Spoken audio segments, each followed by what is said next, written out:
30 ఏమన్నా 15 విభజనతో అన్యాయం అవమానం జరిగాయని కేంద్రం నుంచి తగిన సాయం రావడం లేదన్న ముఖ్యమంత్రి చంద్రబాబు నాయుడు గారి వ్యాఖ్యలను సమర్థిస్తారా అంటే 90% మంది అవునని 10% మంది కాదంటున్నారు. ఇందాక జరిగిన చర్చకు సంబంధించి మాట్లాడండి రవి గారు.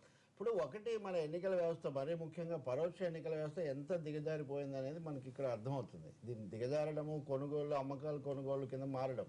కానీ రాజ్యసభ ఎన్నికలప్పుడు బాబు రెడ్డి గారు గెలిచినప్పటి నుంచి మొదలైనటువంటి ప్రక్రియ ఇక్కడికి చివరికి వచ్చింది. వచ్చేసరికి ఇప్పుడు మీరు స్విఫ్ట్ కార్లు అంటున్నారు, బెంజ్ కార్లు అంటున్నారు, లక్షలు అంటున్నారు. ఇది ఎన్నికలకు ముందే ఇలా జరుగుతుంది ఘోరంగా అన్నది కూడా అంచనాకు ఉన్న మాట నిజమే. ఈ క్రమంలో బాగా భారం మోసింది ఎవరంటే టీఆర్ఎస్ ఎమ్మెల్యేలు ఎమ్మెల్సీలు.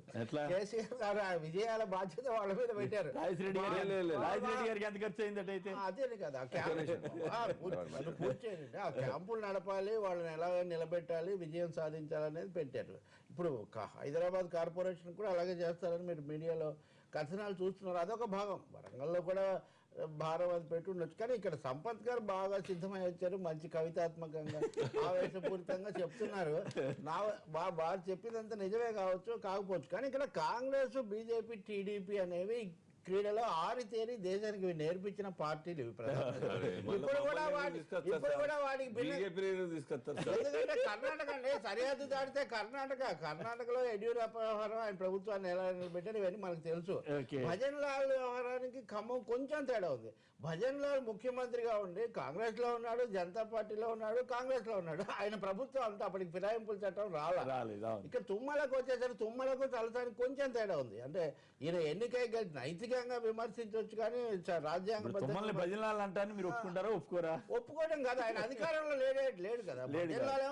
అక్కడ ఆయన అర్థం ఏంటంటే మొత్తం జడ్పీ సమీకరణాన్ని సమీకరణం మార్చాడు. అది కింద వాళ్ళకి అది వర్తిస్తుంది. నేనేం తుమ్మల్ని సమర్థించడం నా పని కాదు. కానీ ఇక్కడ పరిస్థితిలో టు బి ఫెయిర్ ఒక చిన్న తేడా ఉంది.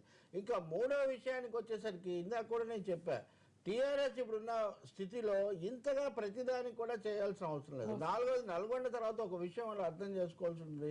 ధనబలానికి కూడా పరిమితులు ఉంటాయి. ధనబలానికి కాంగ్రెస్ అయినా ఇంకోరైనా అక్కడ ఆయనకు ఎక్కువ ధనబలం ఉంది కాబట్టి ఆయన వీటన్నింటి కూడా తట్టుకొని గెలవగలిగాడు. అంతకంటే ఇందులో పెద్ద రాజకీయ చివరి మాట ఒకటి, వారు సిపిఐ సిపిఎం క్యాంపులు ఒకటి. సిపిఎం అయితే ప్రకటించింది పువ్వాడ సిపిఐ అభ్యర్థి కాబట్టి మద్దతు ఇస్తాం తప్ప మిగిలిన చోట్ల మేము ఎన్నికలకు దూరంగా ఉంటాం అనే మాట అయితే వాళ్ళు చెప్పారు. దాన్ని కూడా మనం పరిగణనలోకి తీసుకోవాలి. రాము నాయక్ గారు నల్గొండ నుంచి. రాము నాయక్ గారు నమస్కారం అండి, మాట్లాడండి. హలో నమస్కారం అండి, మాట్లాడండి సార్. నమస్కారం సార్, నేను రామ్ కిరణ్ సార్, రాము నాయక్ గారు. క్షమించండి, రాము కిరణ్ గారు. ఓకే ఓకే మాట్లాడండి సార్. నమస్కారం. సంపతన్నకి నమస్కారం. నమస్తే రాము. అంటే రాజేశ్వర రెడ్డి గారితో ఒక మాట సార్. కేసీఆర్ గారు చెప్పండి రాము గారు చెప్పండి సార్. రామ్ కిరణ్ నా పేరు, దేవరకొండ. మాట్లాడండి. ఏం లేదు సార్, ఒక చిన్న గ్రామ పంచాయతీలో కల్పించలేని టీఆర్ఎస్ నాయకులు ఈ రోజు మా కాంగ్రెస్ పార్టీ ఘన విజయం సాధిస్తే వాళ్ళు జీర్ణించుకోలేక షిఫ్ట్ కార్లు అంటున్నారు, అదే అంటున్నారు. జీర్ణించుకోపోలేదు. 10కి 12 సీట్లు గెలిచిన ఇదేమో పెద్ద నల్గొండలా అదేమో వీర విజయంలా మీరు భావించకండి.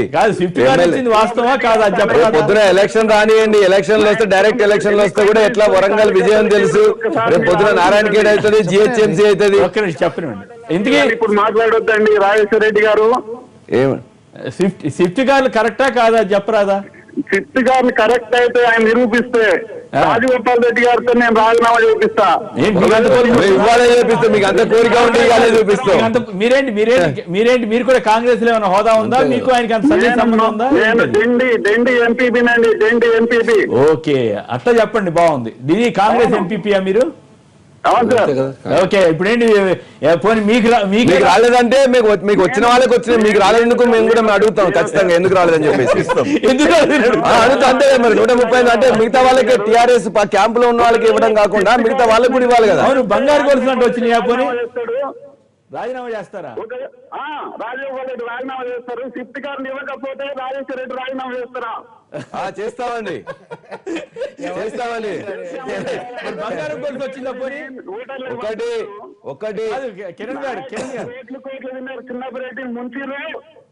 చిన్నపరెడ్డిని ముంచారా మీరు? రాజగోపాల్ రెడ్డి గారు మీరు బాగా ఖమ్మం జిల్లా, నల్లగొండ జిల్లాలో కాంట్రాక్ట్లన్నింటినీ ఎట్లా సంపాదించారు, అడ్వాన్స్ మొబిలైజేషన్ అడ్వాన్స్ ఎట్లా చేశారు, వాటన్నిటిని ప్రజల మీద ఈ విధంగా మీరు చేస్తున్న విషయం నల్గొండ జిల్లా అందరికి తెలుసు. అది డైరెక్ట్ ఎలక్షన్స్ కాదు, మొబిలైజేషన్ అడ్వాన్స్ ఆయన వ్యాపార పరంగా వచ్చేటప్పుడు ఎలక్షన్లు పెడతారా? మీరు చెప్తున్నారండి, పెట్టిరని మీరు చెప్తారు, ఆయన చెప్తారు, మీరు అదే రాము చెప్తాడు. అంతకుముందు ఎంపీ మా భార్యకి ఇచ్చినారు, మా బావ చెప్తున్నాడు, ఒప్పుకున్నాడు. ఏం చెప్పిండు? 3 లక్షలు టీఆర్ఎస్ చెప్పిండు.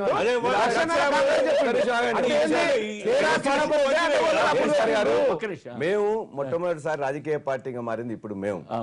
మా దగ్గర ఉన్న పోటీ చేసిన 12 మందిలో అనేక మంది కూడా ఒక్కరు కూడా పైసా పెట్టిన వాళ్ళు కాదు.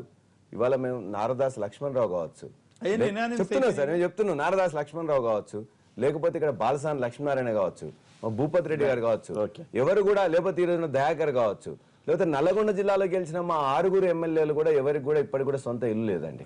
6 ఎమ్మెల్యేలకు జగదీష్ రెడ్డి గారితో సహా సునీత గాని ఒక శేఖర్ రెడ్డికి తప్ప మిగతా 5గురికి కూడా స్వంత ఇల్లు కూడా ఇవ్వాలి లేదు. కాబట్టి ఉద్యమం నుంచి ఎవరికి లేదండి, సొంత ఇల్లు లేదు, సొంత ఇల్లు లేదు, ఎవరికి కూడా వెహికల్ కూడా లేని పరిస్థితి. ఇవాళ ఒక్క శేఖర్ రెడ్డి గారి తప్ప మిగతా 5 ఎమ్మెల్యేలకు గాని అటువంటి పరిస్థితుల్లో మా యొక్క రాజకీయ నాయకుడు శంకరమ్మను పెట్టుకున్నామండి. అట్లానే మేము పెట్టుకునే మా క్యాండిడేట్స్ అందరూ కూడా తెలంగాణ భవన్ నుంచి సంచులు 14 అడ్డగోలు కలెక్షన్ చేసిన డబ్బులు ఉన్నాయి తెలంగాణ భవన్ లో. తెలంగాణ భవన్ నుంచి కాంగ్రెస్ పార్టీకి 6 దశాబ్దాలుగా తెలంగాణ భవన్ నుంచి డబ్బులు పద్నాలుగు సంవత్సరాలుగా ఉద్యమం పేరు మీద కాంగ్రెస్ పార్టీ ఇచ్చిన భూములు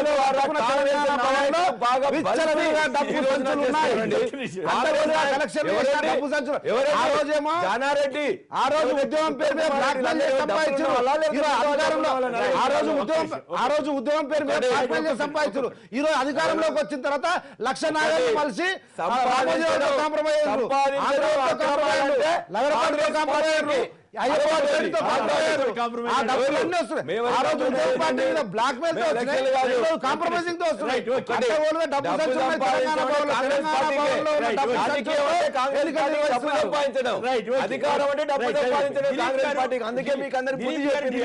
దిలీప్ గారు ఢిల్లీ నుంచి, దిలీప్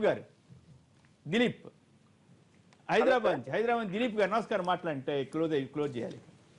హలో సార్, వీళ్ళే బహిరంగంగానే కార్లు షిఫ్ట్ కార్లు ఇస్తున్నామని, డబ్బులు సంచులు ఇస్తున్నామని వాళ్ళే బహిరంగానే చెప్పుకుంటున్నారు సార్. కాంగ్రెస్ పార్టీ ఇచ్చిందని చెప్తున్నామండి. అదే సార్, బహిరంగానే చెప్పుకుంటున్నారు. మనం ఏం చేయలేని పరిస్థితుల్లో ఉన్న, చాలా బాధగా ఉంది సార్ నాకు. అవును, తీసుకునే వాళ్ళు తీసుకోకూడదు కదా, అది సమస్య.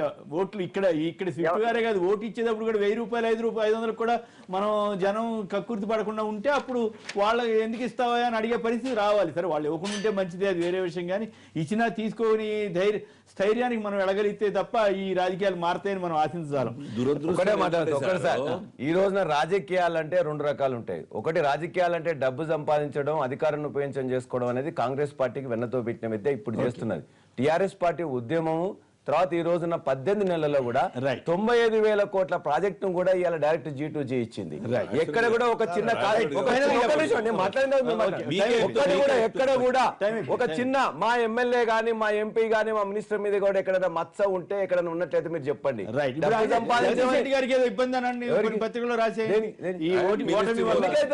ఏముందండి, 12లో 10 సీట్లు గెలిచిన తర్వాత 90% విజయం సాధించిన తర్వాత ఎవరండి అంటే 25లో 13 గెలిస్తే గాలి అంటే మరి 12 తుమ్మల ఓకే, మహేందర్ రెడ్డి ఓకే, జగన్ రెడ్డి గారికి ఆ విధంగా పత్రికకు ఏదో కొద్దిగా రేటింగ్ రావాలని వాళ్ళు రాసుకోవచ్చు. కానీ భారతదేశంలో అంటే మిగతా పార్టీలే కానీ మొత్తం డిపాజిట్లు పోతుంటే మిగతా వాట్ల చాలా అద్భుతమైన విజయంగా చూస్తున్నారు.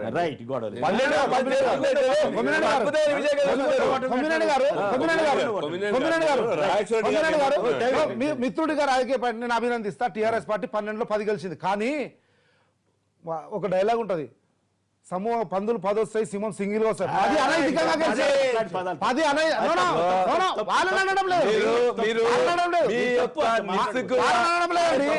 పది అనైతికంగా గెలిచిన వేస్ట్, ఒక్కటి నైతికంగా గెలిచిన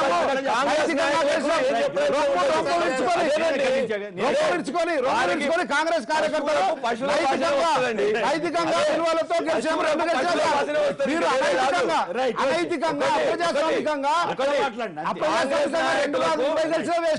నేను చెప్తున్నానండి, పశువుల భాషలోనే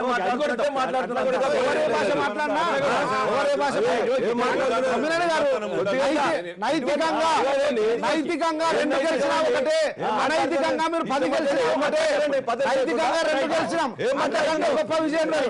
అనైతికంగా అడ్డగోలుగా 2 గెలిచినా వేస్ట్. అది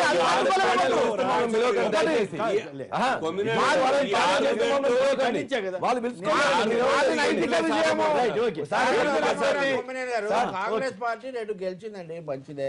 అసలు అంత ముందు పొత్తుకి ఎందుకు వెళ్ళారు, అది ఎందుకు విచ్ఛిన్నం అయింది? కేవలం రవి గారు మళ్ళీ చెప్ప, మీరు పెద్ద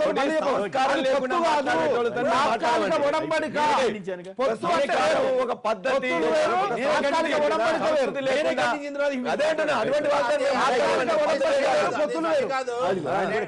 రెండు స్థానాలతో అలాంటి భాష మనం వాడాల్సిన అవసరం లేదు. ప్రజల తరఫున నిలబడి నైతికంగా గెలిచినామంటే 20 గెలిచిన ఒకటే, 2 నైతికంగా గెలిచిన ఒకటే. వాళ్ళు 10 గెలిచిన అనైతికంగా నైతికంగా గెలిచిన విజయమే. నేను పొరపాటు అని చెప్పి ఎవరో ఒక బట్టి అడ్డం పడితే పరిస్థితిలో మీరు ఆ మాట అనుంటే సినిమాలో ఒక డైలాగ్ ఉంది కదా,